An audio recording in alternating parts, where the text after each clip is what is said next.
यीशु मसीह ने यूहन्ना को यह आदेश दी, जो बातें तूने देखी है और जो बातें हो रही हैं और जो बातें इसके बाद होने वाली हैं, उन सब को लिख ले। अब ये जो बातें थी जो हो रही हैं, यह वह कलीसियाओं के लिए कह रहे थे, क्योंकि कलीसिया का युग वर्तमान में है और चलता रहेगा जब तक कि यीशु मसीह नहीं आए। आइए प्रकाशित वाक्य के दूसरे अध्याय।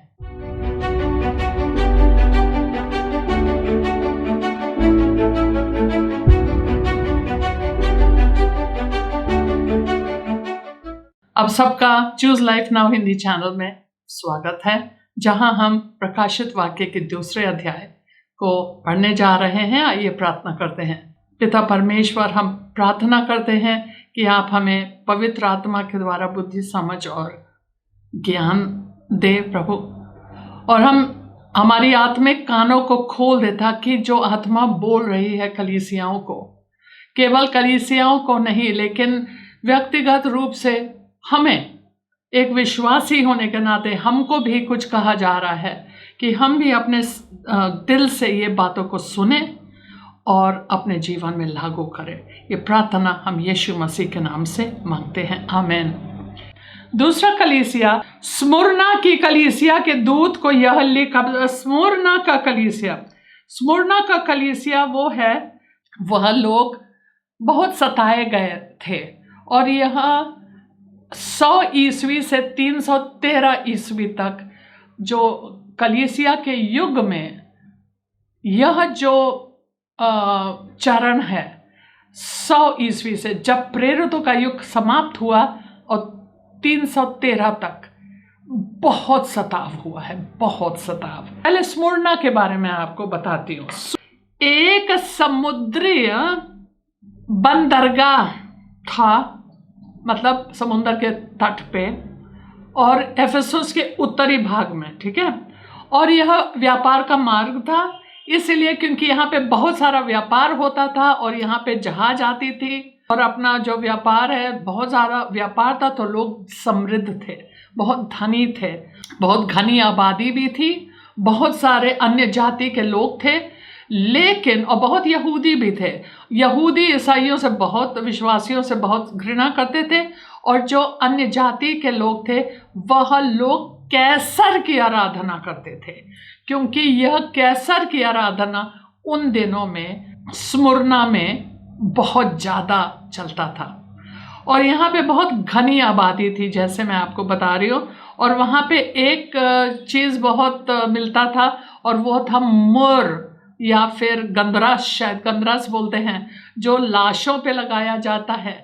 वह एक सुगंधित गोंद है जिसमें से यह सुगंध निकाला जाता है, जो कि वह इत्र में डाला जाता है जब महायाजक का अभिषेक होता है। लेकिन उन लोग बहुत घमंड भी थे, बड़े दुष्ट भी थे, और उनका नगर बहुत सुंदर था स्मुरना की।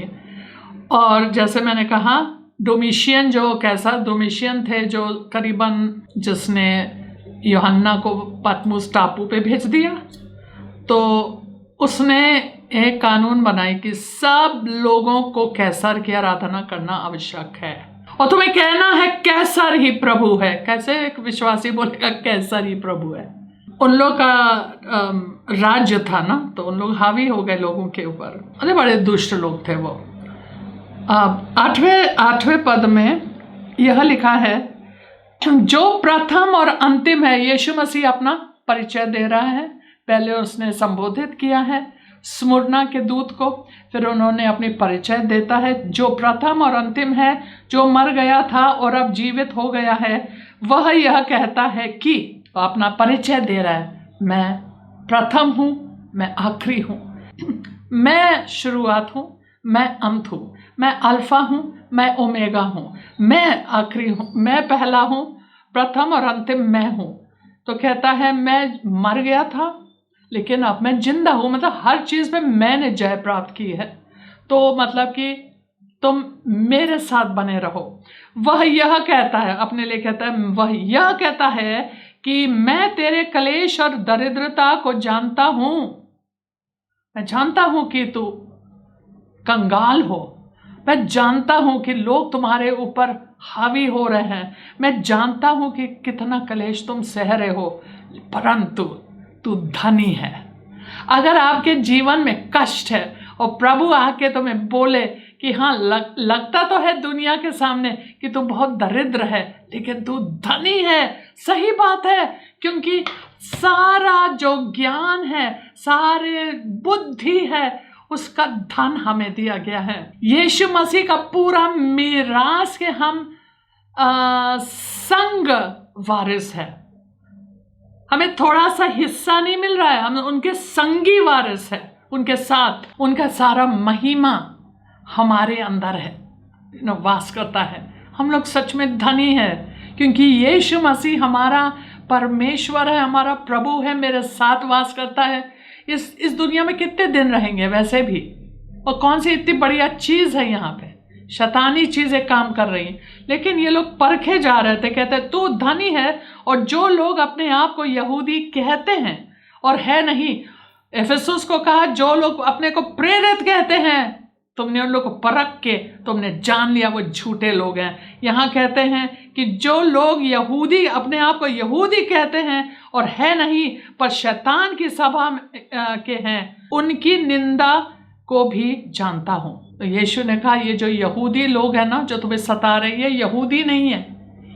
यहाँ इन लोग का मकसद यह है कि तुम्हें अपने रास्ते में लेके जाए, तुम खतना करवाओ, तुम इस कानून ये व्यवस्था का पालन करो, तब हम तुमको मानेंगे। अगर तुम ये सब चीज़ें जो हम लोग मानते हैं नहीं करोगे तो नहीं, हम नहीं मानेंगे तुम्हें। ये यहूदी के नहीं है, ये शैतान के सभा के हैं, उनकी निंदा को भी जानता हूँ। तो ये जो लोग जो हावी होते हैं विश्वासियों पे, कहते हैं बोलिए, बोल बोल बोल बोल, ये पर यीशु ने कह दिया शैतान की सभा के हैं। तो ठीक है, विश्वासी के ऊपर तो हावी तो हो गया, लेकिन हो किसके? शैतान के। 10वें पद में, जो दुख तुझको झेलने होंगे उनसे मत डर, क्योंकि देखो शैतान तुम में से कुछ को जेल खाने में डालने पर है, ताकि तुम परखे जाओ। जब हम दुख सहते हैं स्वर्ग के राज्य के वजह से, हम परखे जा रहे हैं, क्योंकि इतना बड़ा मीरास है ना, ऐसे थोड़ा परखे जाते हैं। और भले दुनिया आपको सताए या आपके परिवार वाले तुम्हें सताए, लेकिन सताए जाओगे जरूर। जरूर ये होगा, लोग तुमसे नफरत करेंगे जरूर, अगर तुम सचमुच यीशु के मार्ग पे चलना चाहते हो। देखो शैतान तुमको जेल खाने में डालने पे है, ताकि तुम परखे जाओ, और तुम्हें 10 दिन तक कलेश उठाना होगा। ये 10 दिन, इसके बाद आखिरी में इसी युग में 333 से पहले एक बड़ा दुष्ट राजा आया था, कैसर डायोक्लेशियन। वो 10 साल रहा। हो सकता है उसके लिए कहा जा रहा है, हो सकता है 10 राजा थे, 10 कैसर थे, ये 10 कैसर के लिए बोल रहे 10 साल तक, 10 दिन तक, सॉरी 10 दिन तक तुम्हें झेलो। 10 दिन के लिए नहीं था। हमें लगता है कि ये 10 वर्ष के लिए बोल रहा है। 10 दिन तक कलेश उठाना होगा। गलती नहीं है, एक दिन को एक वर्ष के लिए गिना जाता है। प्राण देने तक विश्वासी रहे, मतलब अगर तुम्हें अपनी प्राण भी देने पड़े, देना पड़ जाए, तो प्राण भी दे दो, क्योंकि यह प्राण यीशु मसीह के हाथ में दे दो। प्राण जाएगी ठीक है, लेकिन तुम्हारी आत्मा बच जाएगी। तो मैं तुझे जीवन का मुकुट दूंगा। अगर तुमने अपने प्राण तक भी खो दी अपने विश्वास के लिए, मैं मुकुट दूंगा। जिसके कान हो वह सुन ले कि आत्मा कलीसियाओं से क्या कहता है। एक बार फिर से यह वचन को हम अपने आत्मा से सुने। जो जय पाए उसको दूसरी मृत्यु से हानि ना पहुंचेगी। दूसरी मृत्यु के लिए प्रकाशित वाक्य के 20 अध्याय में चलते हैं। हम लोग पढ़ेंगे प्रकाशित वाक्य के 20 अध्याय पद संख्या 14। मृत्यु और अधोलोक आग की झील में डाले गए, और आग की झील दूसरी मृत्यु है। आग की झील जिसमें सब लोग झोंके जाएंगे जिसने यीशु को नहीं विश्वास किया।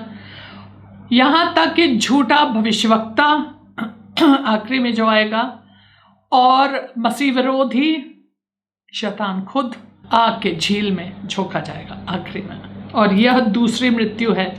यह में जैसे मैंने आपको इससे पहले बताया था, जो 2 बार पैदा होता है वह एक ही बार मरता है।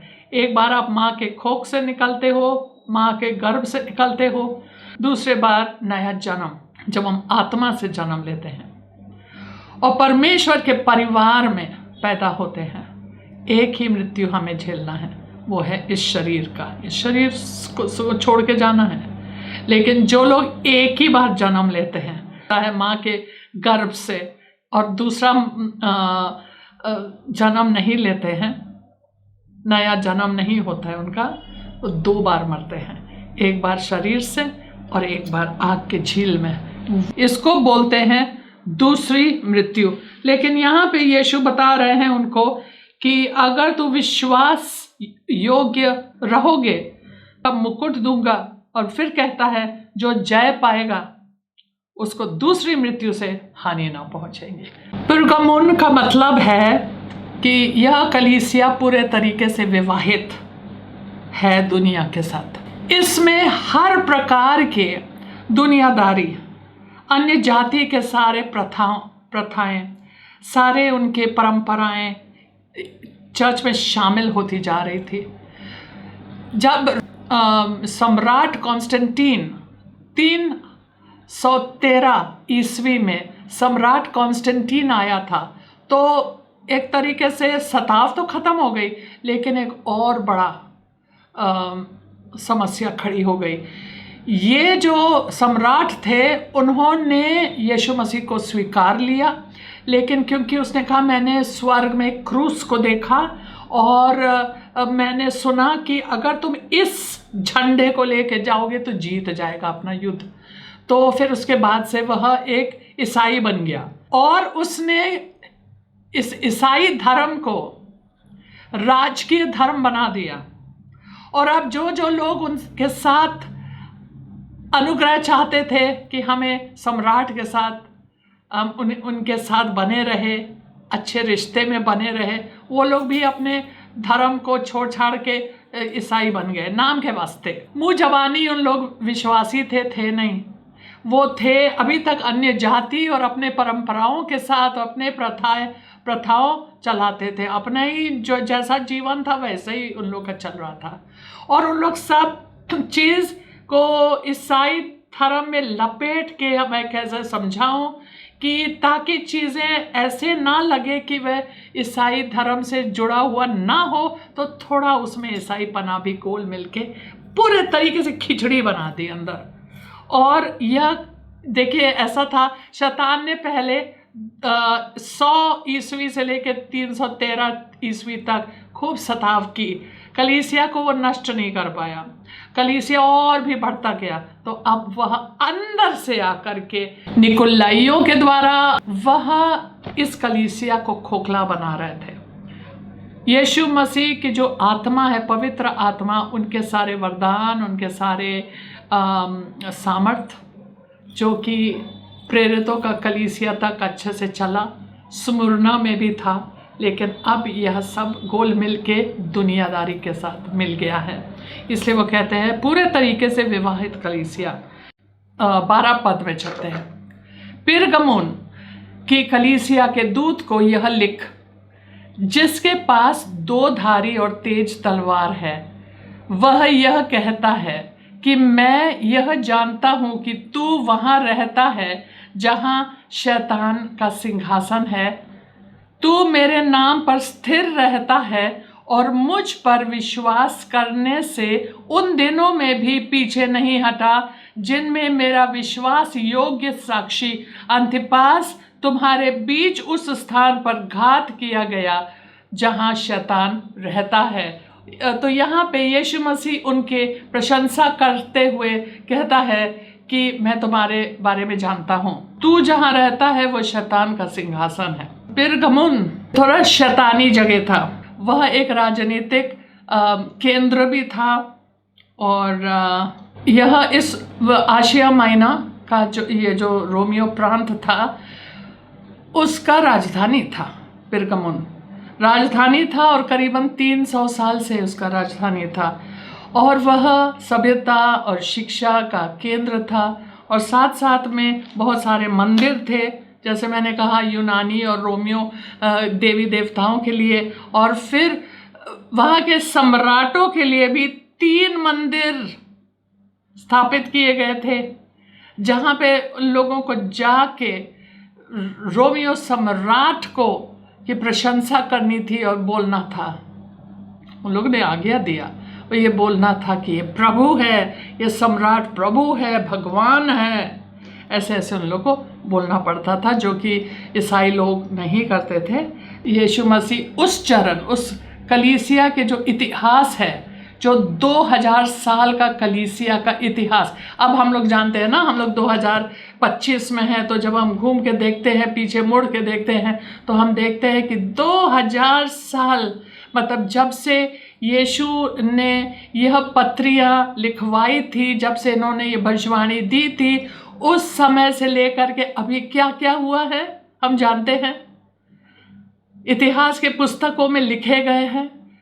जो लोग इतिहास लिखते हैं उन लोग ने हमारे फायदे के लिए, हमारे लाभ के लिए लिखा है, और हम पढ़ते हैं। तो ऐसा नहीं है कि हम नहीं जानते कि वहाँ पे क्या हुआ। हालांकि जहाँ तुम रहते हो वो शैतान का सिंहासन है, लेकिन कहता है उसके बावजूद तुम मेरे नाम पर स्थिर रहे हो, और मुझ पर विश्वास करने से उन दिनों में भी तुम पीछे नहीं हटे, जब अंतिपस एक बंदे का नाम दिया गया है यहाँ पे, एक विश्वासी का नाम अंतिपस, जो उसके बारे में हम लोग और कुछ नहीं जानते, कहीं और पढ़ने को भी नहीं मिला हमें कि यह कौन था। पिरगमुन के कलीसिया में वह थे और उसकी जान चली गई अपने विश्वास के कारण। तो यीशु मसीह ने उनको यह कहा कि वह मेरा विश्वास योग्य साक्षी है। साक्षी को मैंने आपसे बताया था कि साक्षी का अर्थ होता है मार्टर मतलब शहीद। तो उनको विश्वास योग्य साक्षी कहा गया है। पर मुझे तेरे विरुद्ध ही कुछ बातें कहनी है, उसके बावजूद कि तुम शैतान के सिंहासन के पास रहते हो और वहाँ पर इतना सताव है, अंतिपस की जान चली गई, उसके बावजूद तुम मेरे नाम के लिए तुम अपने विश्वास से पीछे नहीं हटे और तुमने मेरे नाम को थाम के रखा था। उसके बावजूद मुझे तुम्हारे खिलाफ कोई बातें कहनी है। पर मुझे तेरे विरुद्ध कुछ बातें कहनी है, क्योंकि तेरे यहाँ कुछ ऐसे हैं जो बिलाम की शिक्षा को मानते हैं, जिसने बालाक को इज़राइलियों के आगे ठोकर का कारण रखना सिखाया कि वे मूर्तियों पर चढ़ाई गई वस्तुएं खाएं और व्यभिचार करें। कहता तुम्हारे यहाँ ऐसे लोग हैं जो कि बिल्कुल बिलाम के तरह है। बिलाम एक भविष्यवक्ता थे, और यह आपको गिनती के 22, 23, 24 में, शायद 22, 23, 24 में यह कहानी मिलेगी कि वहाँ मोआब का जो राजा था बालाक, तो बालाक ने बिलाम को बुलवाया। उन्होंने कहा ये लोग बड़े सामर्थी लोग हैं, ये इज़राइली लोग, और ये लोग आए हैं, तो ऐसा कर तू आकर इन लोग को कोस दो, उनको श्रापित कर दो, क्योंकि ये लोग संख्या में बहुत बड़े हैं और हम लोग के लिए एक बहुत बड़ा खतरा खड़ा हुआ है। इन लोगों को श्रापित करो, तुम श्रापित करोगे तो ये लोग ऐसे ही चले जाएंगे और मतलब हम लोग को छू नहीं पाएंगे, है ना। तो फिर उन्होंने बिलाम को बुलाया। बिलाम लेकिन जब मुंह खोलते थे 3 बार उनको अलग अलग पहाड़ी पे लेके गए, और आप लोग खुद पढ़ सकते हैं। और जहाँ जहाँ गए आखिरी में उन्होंने उन लोग को आशीष ही आशीष दी। कहता मैं जो परमेश्वर हमारे मुंह में डालेगा मैं वही बोल सकता हूँ, इसके अलावा मैं कुछ नहीं बोल सकता हूँ, अपने तरफ से मैं बोल नहीं सकता। बुलाया जरूर था इनको, लेकिन उनका काम नहीं बना। तो फिर बाद में बिलाम ने चालाकी के साथ बालाक को कहा कोई बात नहीं, मैं तुझे मैं इनको कोस नहीं सकता कि जिसको परमेश्वर यहोवा ने आशीषित किया मैं उनको श्रापित नहीं कर सकता। इसीलिए उन्होंने उसको एक दूसरी चालाकी से फंसा दिया। उन्होंने कहा ऐसा है, बाहर से हम लोग इनको नष्ट नहीं कर सकते हैं, हम इनसे युद्ध नहीं कर सकते हैं, आत्मिक युद्ध भी नहीं कर सकते हैं, लेकिन एक लोग अंदर से इन लोग को खलास कर देते हैं, अंदर से इन लोग को नष्ट कर देते हैं। तरीका ये है, तुम अपने सुंदर सुंदर औरतों को भेजो, मोआबाइट औरतें, और उन लोग के शिविर में भेज दो और वहाँ के जो आदमियों के पास भेज दो। तो वो लोग, पहली बात उन लोग व्यभिचार करेंगे, दूसरी चीज़ उन लोग मूर्तियों को चढ़ाए हुए चीज़ उन लोग अपने देवी देवताओं के बारे में सिखाएंगे, फिर उन लोग उनकी पूजा करेंगे, फिर उनके देवी देवताओं को चढ़ाए हुए चीज़ें जो कि बिल्कुल मना है इब्रानियों के लिए, कहते वो खाएंगे, क्योंकि औरतों के प्रेम के पीछे उन लोग इश्क के मारे उन लोग खा लेंगे, और इस तरीके से तुम उनको नष्ट कर दोगे, क्योंकि परमेश्वर उनसे क्रोधित हो जाएगा, खुद श्रापित कर देगा, खुद ये लोग नष्ट हो जाएंगे। तो इस तरीके से तो कहते हैं ऐसे लोग तुम्हारे बीच में हैं जो तुम्हें टेढ़े मेढ़े बातें समझा रहे हैं, ऊपर से बहुत अच्छे हैं, अंदर अंदर टेढ़े मेढ़े बातें सिखा रहे हैं। थे ऐसे लोग उनके मध्य में, और कहते हैं कि तुम लोग को खोखला कर रहे हैं अंदर से। तो कहते हैं इन लोगों की बातें तुम सुन रहे हो। 15 पद, वैसे ही तेरे यहाँ कुछ ऐसे हैं जो निकुलाइयों की शिक्षा को मानते हैं। निकुलाइयों की शिक्षा के बारे में हम लोगों ने एफेसुस के जब एफेसुस को पत्री लिखी जा रही थी तो वहाँ यीशु ने कहा था कि हम जानते हैं कि तुम निकुलाइयों की शिक्षा को से घृणा करते हो, उनकी शिक्षा से घृणा करते हो, और मैं भी उनकी बातों से और उनके कामों से घृणा करता हूँ। तो हम लोग जानते हैं कि यीशु मसीह उनके कामों से घृणा करते हैं, तो बहुत गंदे काम होंगे। अब उनके काम थे क्या कि ये लोग थोड़े टेढ़े मेढ़े लोग थे और अनैतिकता से नफरत नहीं करते थे, बल्कि उसके पक्ष में थे। सो वह किसी थोड़ा विश्वासी के रूप में आ रहे थे शायद, लेकिन वो थे थोड़े अन्य जाति टाइप के, क्योंकि यह रोमियो और यूनानी के सभ्यता में ऐसा ही चलता था, नहीं। और दूसरी चीज़, चर्च के अंदर, कलीसिया के अंदर वो लोगों ने यह सुझाव दी कि संगठन लाएं ताकि कलीसिया और मजबूत हो जाए। कलीसिया को 2 वर्ग में बांट दे, एक वर्ग ऊपर होगा, वह होंगे याजकों का वर्ग, और एक वर्ग होगा आम जनता, और याजक लोग आम जनता को सिखाएंगे। तो इस तरीके से संगठन मतलब चर्च में संगठन लाने के वजह से उन लोगों ने कलीसिया को मजबूत नहीं वरन कमज़ोर कर दिया, क्योंकि पवित्र आत्मा के कार्य को उन्होंने रोक दिया। और फिर 16 पद में लिखा है, इसलिए अतः मन फिरा, नहीं तो मैं तेरे पास शीघ्र ही आकर अपने मुख की तलवार से उनके साथ लड़ूंगा। लेकिन इतिहास हमें बताता है कि उन्होंने छोड़ा नहीं। जिसके कान हो वो सुन ले कि आत्मा कलीसियाओं से क्या कहता है। हम जानना चाहते हैं और हम सुनना चाहते हैं अपने आत्मिक कानों से कि पवित्र आत्मा क्या उनको प्रसन्न करता है, क्या परमेश्वर को प्रसन्न करता है।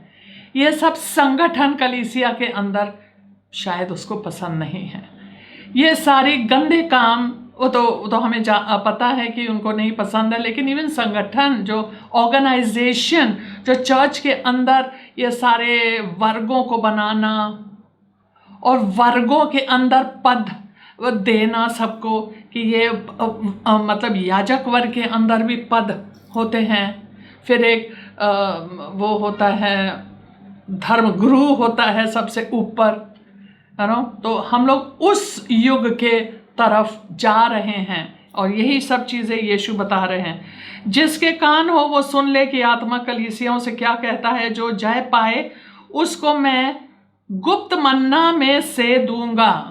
सबको पता है कि मन्ना, सच्चा मन्ना कौन है? यीशु मसीह खुद कहते हैं मैं गुप्त मन्ना से जो कि स्वर्ग में है उस गुप्त मन्ना में से दूंगा और उसे एक श्वेत पत्थर भी दूंगा।